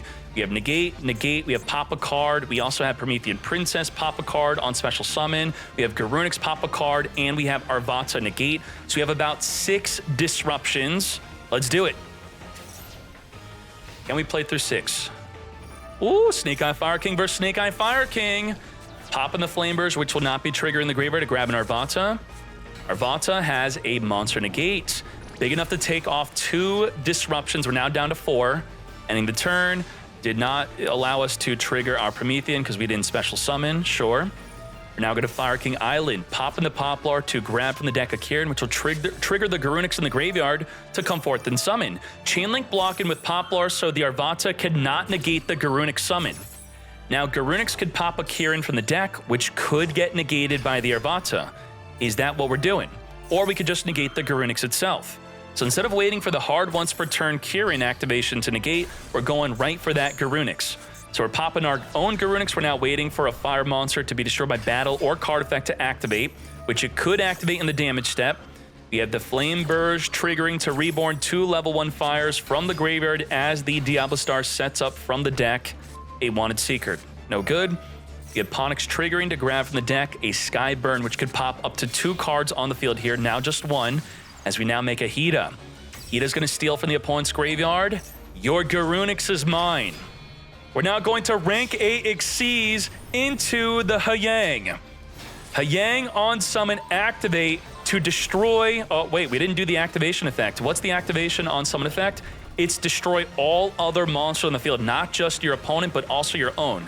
So we passed on that for the open game state to detach a material to pop a back row card instead. Take out the Arvata. Arvata has nothing to reborn, and we do not have lethal damage here. Unless we do. We're going to Skyburn, pop the field spell to trigger the effect of the Garunix Xyz to reborn from the graveyard. 1 monster, 1 material, 1 monster reborn. And just like that, Arvata with the monster negate for game. So Jesse's team is down 2. Yes. Okay. Let's get ready for the next match. We're hard summoning the Phantom of Yubel, so if you waited on your Max C, it ain't good. Well, we had no play. Well, Jesse's team being down 2 duels, this is exactly what we want to see. And this is Yubel versus Yubel. We're going to open up a D-Lotus into summoning a Spirit from the deck, which will be negated by the Phantom of Yubel, which will now be negated by the Call by the Grave. Finger that Phantom of Yubel, thus our D-Lotus will successfully summon that Spirit from the deck. Notice how we didn't chain a Max C to the finger. So that is going to be looking really bad for the bottom team here, but we do have an effect Veiler to negate unless we have a Squirmer? No Squirmer to dodge that Veiler to pop the Spirit of Yubel. They generally play about 2 Squirmers, so it'd be a pretty good hard open there. Wow, nothing, no disruption. Now, had we summoned a Phantom of Yubel, it would still be negated by the finger for the additional turn. We cannot negate with the Phantom of Yubel. Hard opening that Spirit Gates come to us, Dark Beckoning Beast. We're going to be Droll and Lockbirding, just like that. You're not able to do anything, but we're going to use the Gamma so we can continue to add from the deck.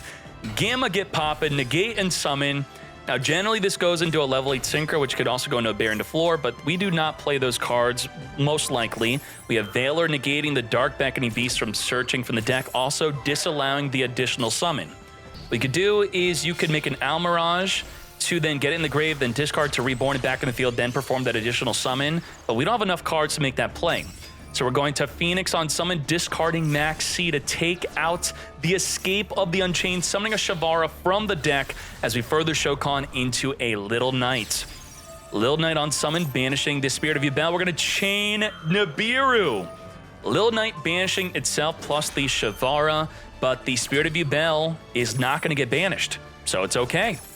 Tribute Spirit, summon Nibiru, and can we at least make a Phantom of Yubel? We cannot. Can't even make a Phantom of Yubel. All we have is our Little Knight. So if we just don't activate anything, we just go straight to the battle phase, we take out that Little Knight. That's exactly what we're doing. 1,400 damage over that Little Knight. We're in a grind game here. With the Spirit Gates, we have anything rebornable. We do have a Dark Beckoning Beast, which means if we top deck a Spirit, we can discard Spirit to reborn. Ray does have the opportunity to make a Little Knight to banish the Dark Beckoning Beast from the graveyard to turn off that potential play with the Spirit Gates. But, I mean, is it that likely that we're going to top deck into a Spirit of Yubel? A lot of people are playing Spirit of Yubel at just 2. We're going to Nightmare Pain, main phase 2, pop the Spirit, grab the Squirmer, trigger the Spirit, summon a Yubel. Let's speed this up. Summon Squirmer, pop Yubel, summon Terror Incarnate. Further link this up into Soul of Rage, which will link off with a special summon. Instead of banishing from the graveyard, just take out the Spirit Gates right then and there. And let's go. Monster Negate, link off with a special summon. Yeah, just end our turn. So that's going to be a first win for Jesse's team this round. Squirmer banish, reborn from the graveyard. Isn't this team? We're watching Team 7 right now. You told me to watch Team 7? This is Team 7. We're watching it right now. This is it. Return back, summon Phantom of Yubel, and just like that, 7,200 damage, lethal. I believe this is Team 7. Let me double check as we're transitioning into the next match. Are you ready? Jesse Cotton versus Shanma. Jesse's down a duel.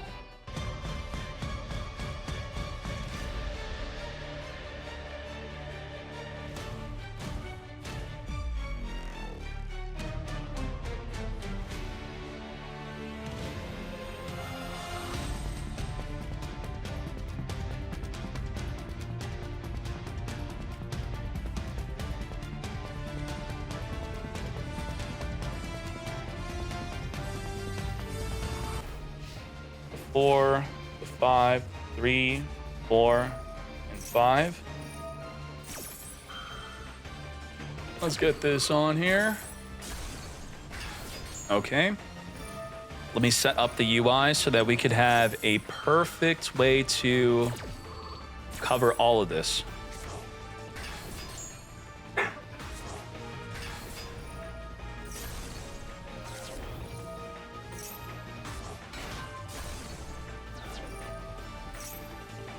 Shit, you named one of them Untitled. Oh my gosh. 5 at the top. 5 at the top.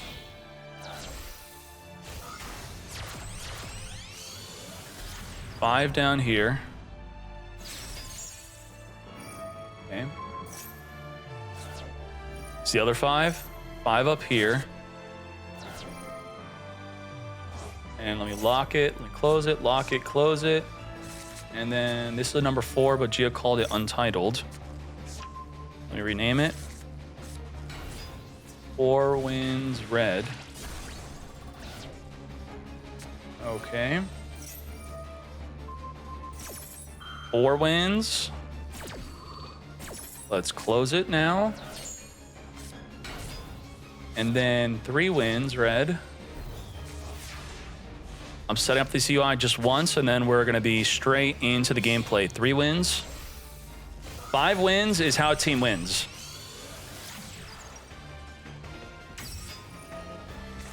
Four. 4. Okay, so let's test this. 3. 4. 5. That works. Now let's go to the top. 3, 4, 5. It works. All right, great. Let's do it.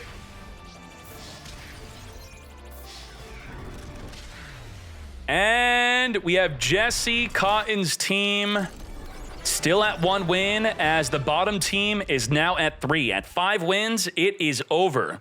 Let's keep on going. Let's do it. Fusion deployment, we are playing branded at the bottom. Let's speed this up. Grabbing that branded fusion with the Alubur to protect us from an impermanence or a Veiler. That's why we have the Cartesia. Ash for that branded fusion. This is where we should follow up with a triple tactics thrust, setting up a fusion duplication, if we're lucky enough. We possibly are not, though, as the Cartesia is now going to be our plan B going into the Grand Granule. Grand Granule is going to send for the extra deck or deck to the grave, send a Titanclad. We do have the triple tactics thrust into the duplication. How lucky. Duplication will copy the effect of the branded fusion, and when copying the effect of branded fusion, you can't ash it, but you could go spell it, which no one's playing. Summoning during main phase 3, we have Guiding Quem in the end phase, sending from the deck to the grave the high spirits, then add it back to the hand. Get ready to get fusion during their turn. Nightmare Pain, popping Yubel to grab a D-Lotus. That will be triggering the Yubel to summon a Terra Incarnate onto the field. During the end phase, this will wipe out all other monsters on the field. It's now time to get duplicating. Duplication, copying the branded fusion, going straight into that Mirror Jade. Now, the D-Lotus is a disruption, but only during the opponent's turn can it be used as a form of disruption. Otherwise, we have the trigger effect of Quem, reborning the Albaz, as the Call by the Grave fingers that Albaz, as we then chain our Mirror Jade to the finger to non-target monster banish. Also, using the Rinbrum sent to the grave by cost of the Mirror Jade to then reborn the Albaz, we're also going to finger the Rinbrum. Double finger, both our fingers, finger the Rinbrum, finger the Albaz, Mirror Jade, non-target, monster banish. Goodbye to the D-Lotus. We still have that Terran Incarnate to wipe out the field of monsters during the end phase. We're going to Squirmer summon, and we're not popping as we're linking this up into a Yama. Yama on summon, searching for a Shavara as the droplet negates that search. No search for you. We still have Squirmer, which could reborn from the graveyard. We also have a Phantom of Yubel play. Let's see what we do here. Squirmer, banish, reborn from the graveyard, our regular Yubel. That's going to trigger the Grangranol to summon onto the field a Caritas. Caritas could reduce the opposing field of monsters to 0 attack, well, the non-fusions, that is. We're now making an Anguish. We're going to return back to the deck from the grave to summon our Phantom of Yubel for a monster negate. We're going to link off with the Mirror Jade into a Little Knight. Little Knight on summon is going to be banishing from the opponent's graveyard the Brain and High Spirits. The Mirror Jade is triggering to destroy the opponent's field during the end phase as the Phantom of Yubel changes the effect to instead destroy a Yubel from the deck, which will be a spirit, to then summon a Yubel onto the field. Some interesting stuff here, banishing that Branded in High Spirits. The Caritas is activating to reduce the Little Knight to 0 attack, but we don't care as we then make a Sprite Elf. Elf reborn, our Little Knight from the graveyard, now untargetable. Return from the graveyard to then summon a Phantom of Yubel, reflecting 2,500 damage, and also big enough to take out the Quem. So we have Monster Negates plus Banish. Caritas activate. We don't care. Okay. Keep ourselves on the defense. We don't have to attack into the Phantom of Yubel. So the Little Knight is protected by the Nightmare Pain, forcing you to attack into the Phantom if you have something in attack position. We are going to be linking this off into Anguish. Anguish into the Caritas. Caritas get reducing before being linked off. Now, this has to leave the field through card effect for it to trigger. Leave the field because of an opponent's card effect. You get to then summon an Alabaster to the deck to then fuse with the opponent's field. It's not leaving through card effect, even though it's through an effect that's making it leave the field. Just believe me. As we now make an Access Code Talker. Access Code Talker, get Babusin to 5,300, taking out our Little Knight to grab a D-Lotus. That's going to trigger the Yama to reborn back on the field, our Anguish, as we have 7,700 damage, enough for lethal. Just like that, we have Jesse's team up a game. So it's 2-3. 5 points, wins the entire round. Alrighty, Piri Reese map. What? Okay, into our D-Lotus. Why not? You don't have enough one-card combo starters? Well, there you go. Add Piri Reese map into the mix. D-Lotus into the Spirit. So what we've seen here is an Ash check, a Maxi check, and Impermanence and Valor check. Ryan's got no hand traps. That's what I have to believe. So we have full combo turn 1 uninterrupted. Let's go. Summon into a Yama. Yama grab a Shavara from the deck. We're going to use the Squirmer to banish from the graveyard the Spirit. First summon a Phantom of Yubel. Pop the Spirit with the Shavara to summon, to then summon a Yubel from the deck. As the Shavara and Yama make a Soul of Rage, Shavara trigger, set up the escape. No Apollo USA. That's kind of awkward. Yubel popping itself. So our disruptions here are, we have 3, 4, 5, 6 disruptions versus a 6-card hand. And a Maxi. Good luck. We're going to cross out Designate, negate the Maxi, and Maxi served its purpose. It made you lose a card out of your hand, and we still have 6 disruptions on top of that. We have the Volcanics, which we're going to Phantom of Yubel before the D-Lotus. That's how you want to do it. We're going to change the effect to destroy Yubel from the deck, so we're now down to 5 disruptions to play through. Spirit summon Yubel, come forth, very well done. Skyburn, pop in the D-Lotus, so now down to 4 disruption. Trigger Volcanic, summon a level 8 from the deck. As we now Original Sinful, send it to summon from the deck a Ponix. That was the Ash check. Ponix trigger into a Valor negate, so we had an additional secret disruption. And we still have our 4 disruptions. We have Escape, we have Link Off, we have Little Knight, we have Little Knight. As we now make an Anima. Anima, we're going to use the Escape, so our 4 disruptions now down to 3, as the Soul of Rage reborns back in the field through the effect of Yama, and Soul of Rage adds back the D-Lotus engraved to our hand. 3 disruption versus 2 cards in the hand. Battle phase, fake evenly matched, there is none. And let's see, this is not looking good for Jesse's team. Now, even if we lose this, they still need one more win. Just one more, and they win the entire round. We're going to Spirit Grab a Nightmare Pain. Let's speed this up. Shokan into the Anguish. As we Nightmare Pain, get poppin', grabbing a Squirmer. We're at 4k life because of the Period Resmap. Reborn Yubel to the Spirit. Grave Squirmer, pop Yubel, summon a Terra Incarnate. We're now going to link this up into Access Code Talker. 5,300 attack. We're going to Squirmer, Reborn the Spirit of Yubel, link it up into a Muckraker. Muckraker, discard, Reborn back, Soul of Rage, and just like that, 8,100 damage. The bottom team is now at 4 points. One more win, and Jesse's entire round is gone. Let's go. Snow, activate Max C. Holy moly. To left arm offering, banish our entire hand. We're digging for that grass looking green. Goodbye. Oh my gosh. We balls deeped into that left offering. Just like that, nothing in our hand. Goodbye to our Max C, which we could have at least used on the opponent's turn. What did we lose? We lost a dead Horus card. We at least had Max C, which could have been negated by the Ash anyway, to be fair. So if we passed activated Max C, if he loses, that's it. The whole round's over, and I think he does lose. Jesse risking it all on that left arm offering, but again, we didn't really have another play. Phantom of Yubel, get poppin'. So against a Snow, 4 Yubels is not enough for game. We need 5 Yubels. So Phantom, Phantom, Phantom, Spirit, and a Yubel. Reflect 1850 5 times, and we have game. Otherwise, we could try to make an Access Code Talker, play lethal from there. Let's see what we could do. Lord of Yama adding a Shavara. Squirmer is going to be banishing to summon the Spirit of Yubel. We got 2 Phantoms so far. We need 3 more Yubels. 2 more Yubels, and we're good. Pop the Spirit, summon. So if we 3 Yubels attack over, then 2k to the face, is that game? I don't know. Can someone do the math? Summon, grabbing the Terra Incarnate, and I mean, this should be game. That's it. That's game. Yeah, just like that. Reflect, reflect, reflect, reflect. Attack over, attack directly. Fairy Tail cannot reborn from the graveyard.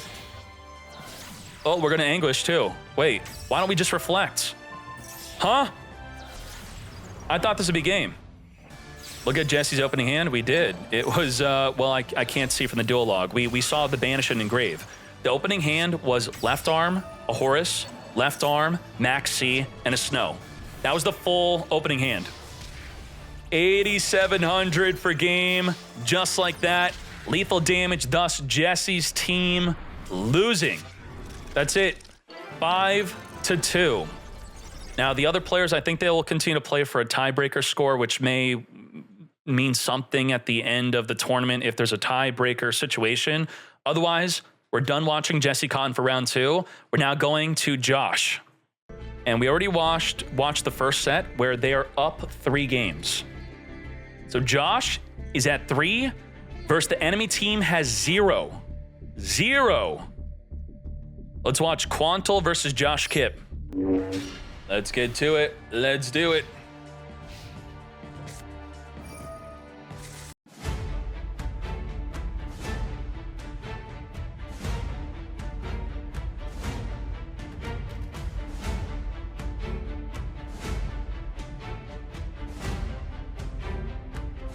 What do we have here? We have Rescue Ace versus Voiceless Voice. So what this will generally be, this is going to be a form of disruption, plus we should have 3 disruptions in the back row. Little Knight on summon, banishing the barrier, as we follow up with the rescue to rescue our Hydra from the grave back onto the field.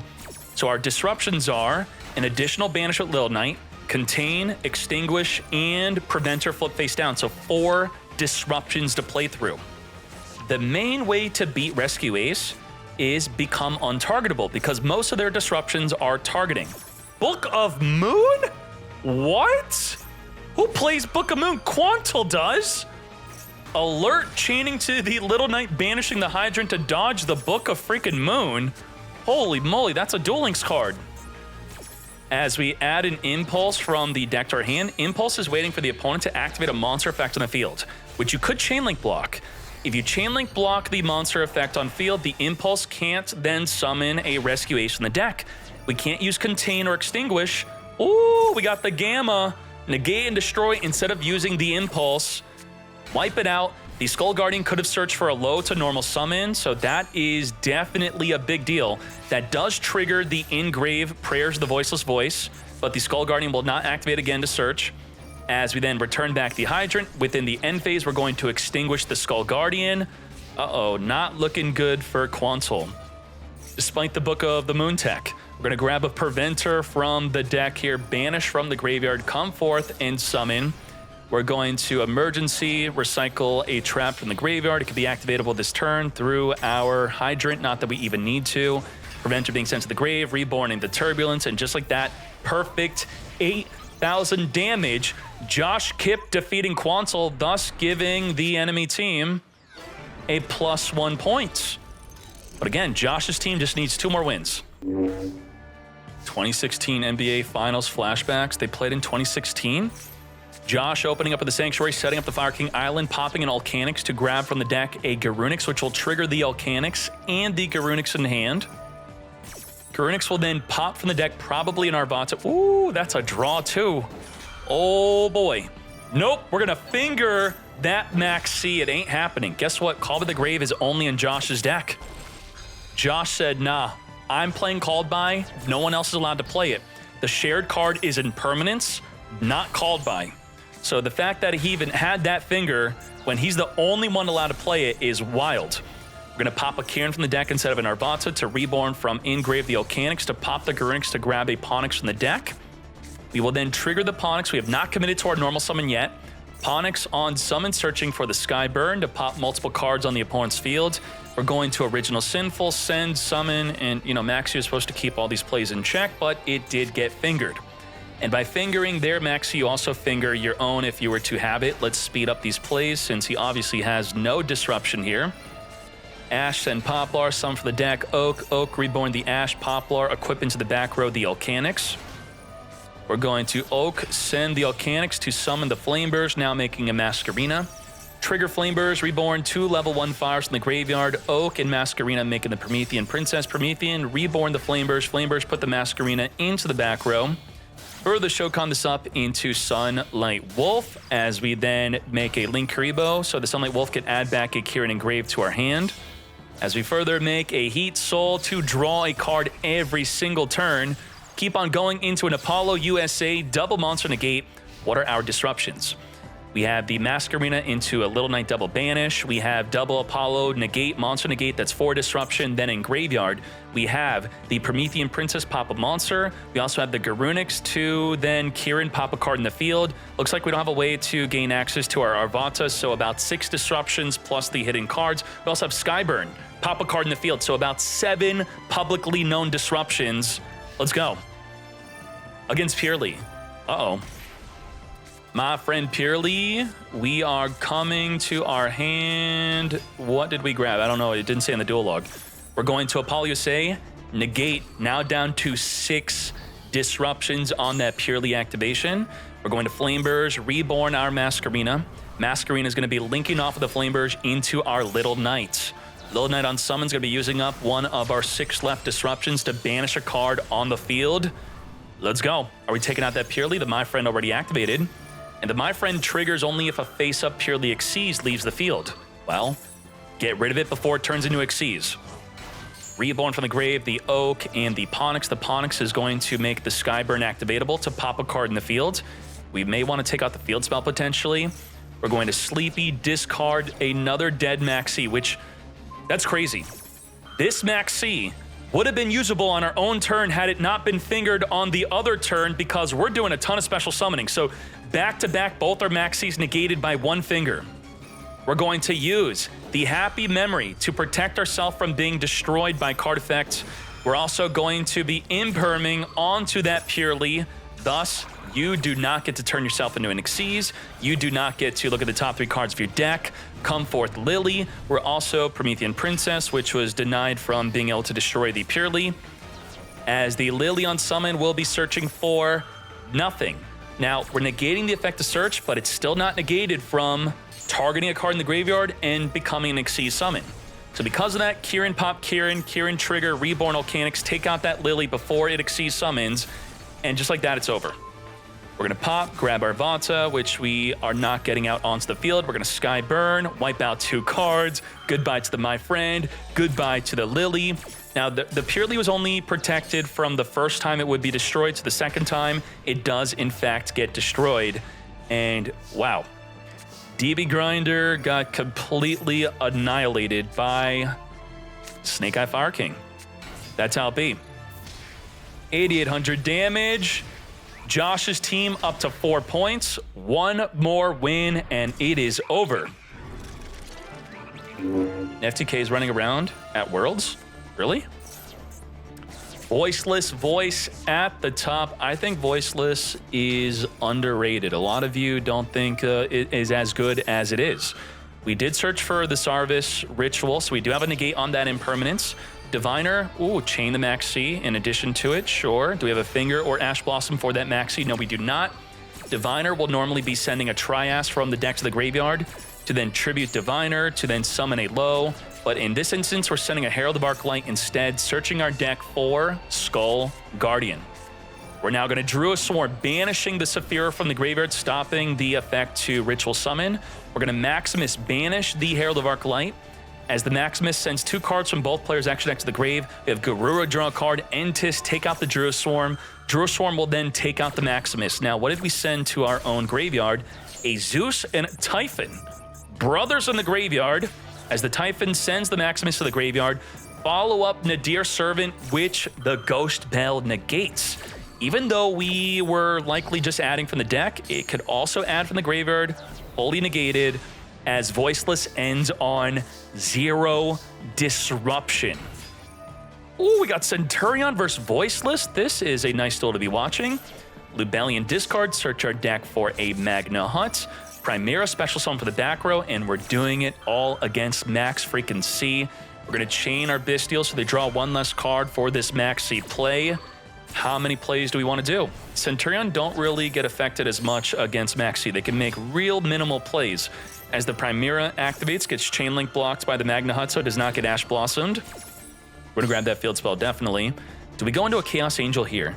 Chaos Angel will make our monsters unaffected from activated effects. As we discard the the Trudea to set up another Primera into our back row. Do we even bother synchroing? We do. We're making a Baron to floor better than the Chaos Angel, I'd say. Even under Maxi, we now have that Omni negate. Let's go. So with the Baron to floor, we could summon a Crimson Dragon to go into a Dissipator possibly. Imperm going even with that Baron to floor.